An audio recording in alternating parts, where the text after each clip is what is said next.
One of my new favorite bicep curls. I'm in the middle of refurbing like 3 or 4 bicep machines. I'm really excited about. This is one of them that I've already finished.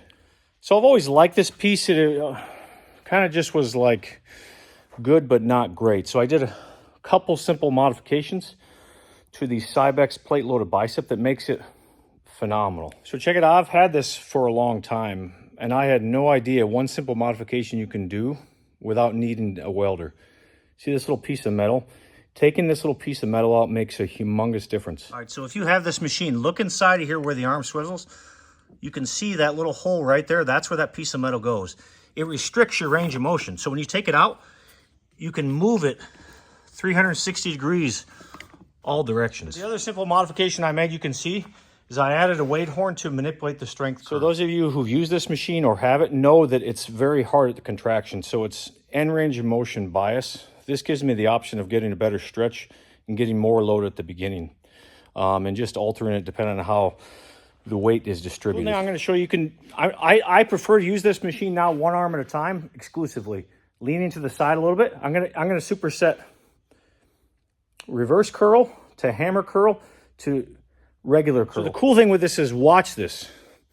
I'm actually able to supinate on all of this because there's freedom of motion with that arm because I took this little piece of metal out. All right, so those of you who use this machine know it's actually kind of a hybrid between a dumbbell curl and an incline curl.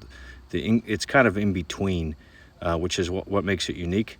But honestly, I find turning to the side one arm at a time, even before these modifications, was the best way to use this. It just hits the muscle better. You're able to concentrate and focus on it better, and it just feels better. But the ability to rotate the handle all the way around makes a massive difference. And you can see I have most of the load on the horn I added, and about a third of on the original handle. So it gives it the perfect balance of some tension at the top, but a lot of tension at the bottom.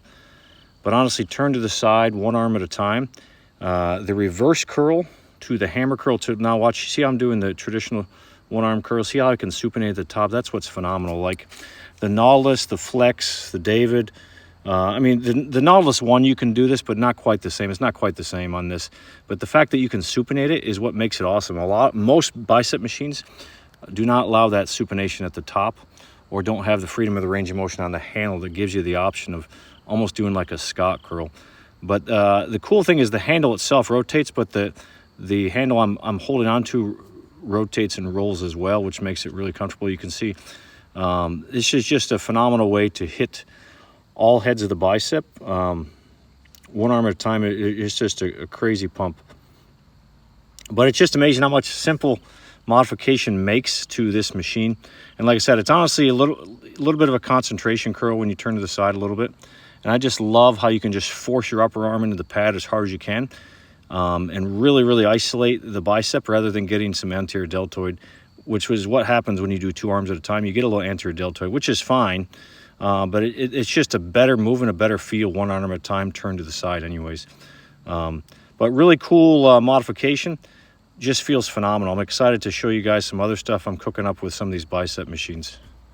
So let me know what you guys think. Like, comment, subscribe below. Have an amazing day.